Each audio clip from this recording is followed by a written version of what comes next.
The number 10 way that leaders can fight the system. It's expansive. It demands a lot of you. It demands a lot of compassion. And it requires unbelievable, unending discipline. It's a way that, financially speaking, may cost you $0 There's no money out of pocket to apply this way of fighting the system. But it's going to cost you some time. It's going to cost you some thinking time, some emotional time, some relational time. It's going to cost you more than that. It's going to cost you transition, transformation. It's going to cost you, you. But if you can manage this way of fighting the system, you will find that this, together with all the 9 others, will literally transform the world. But it also means that we're not done. These 10 are not the only 10. These are just the 10 that I believe you cannot live without. And the 10 that I've given you have been 10 ways that you can fight the system that don't require a whole lot of financial investment. They don't require a whole lot of time. They don't require a whole lot of energy or effort or mass movements of people. They require you being committed.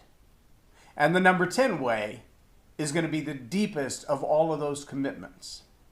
We're going to talk about that in just a second.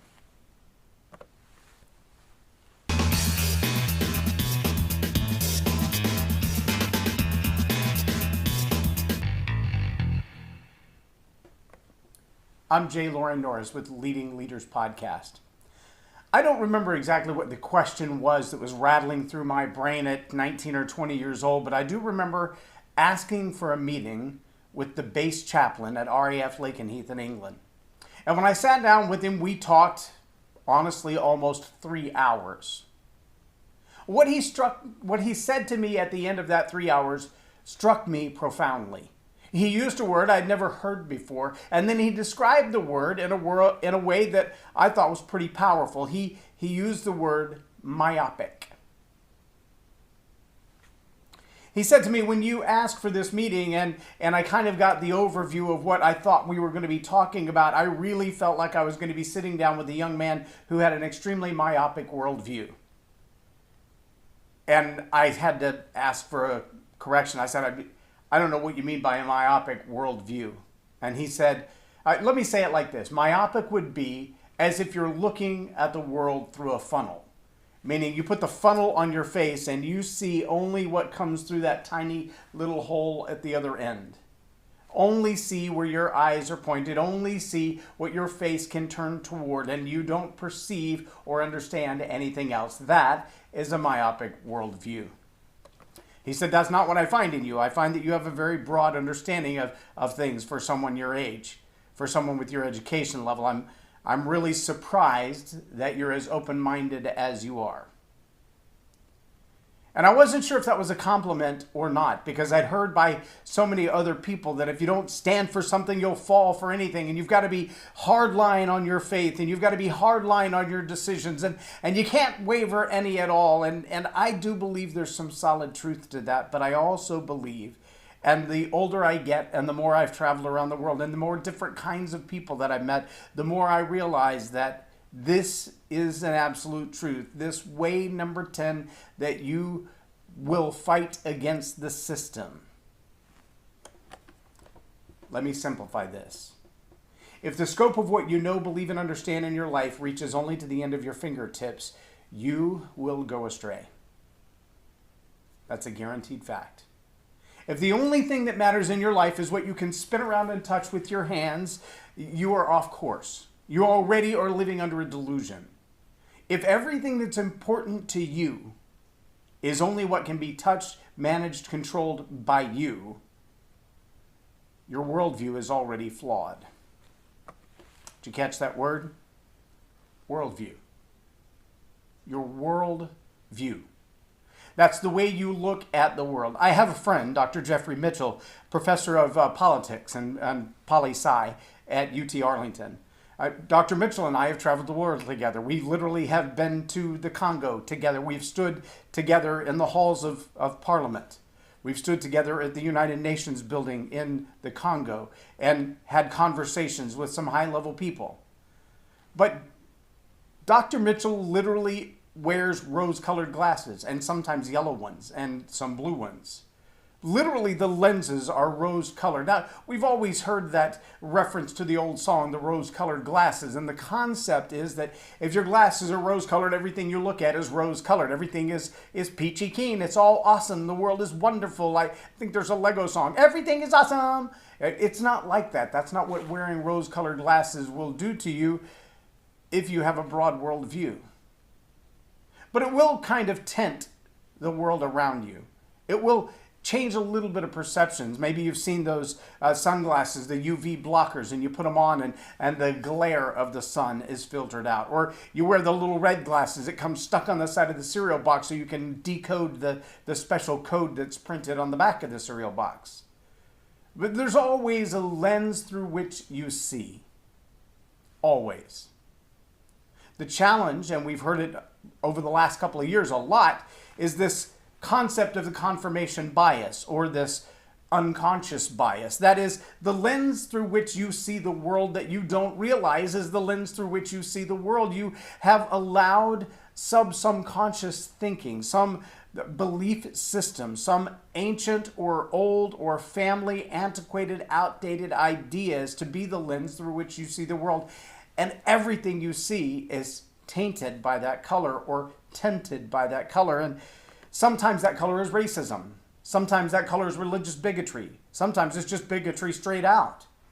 But when that lens is foggy, when that lens is not colored properly, when that lens is dirty, everything you see is going to be messed up. Every perception you have, every attempt to focus your life, focus your efforts, focus your relationships, focus your investments, everything will be messed up if the lens of your worldview is messed up.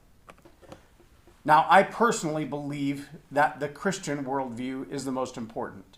If you haven't read the Bible, then I challenge you to read the Bible. And what you're going to find in it is some history.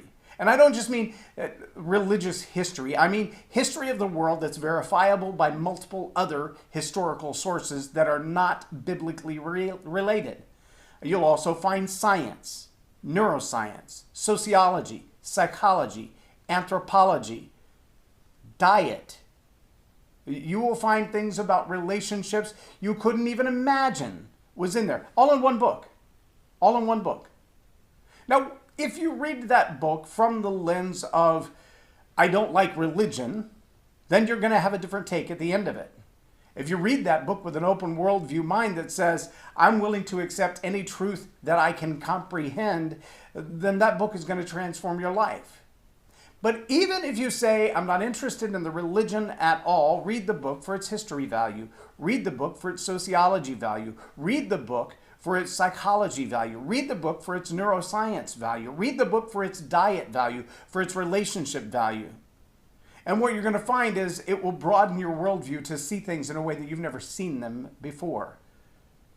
But let me say again, if your worldview extends only to the ends of your arms, what you can spin around and touch, if the only thing in your life that is a priority is what matters to you, if the only thing that you invest in, that you sacrifice for, is what matters to you and those that you know personally, then your worldview is limited and it's going to lead you astray. Your lenses are tinted or dirty or foggy, and you can't see clearly to focus on what needs to happen.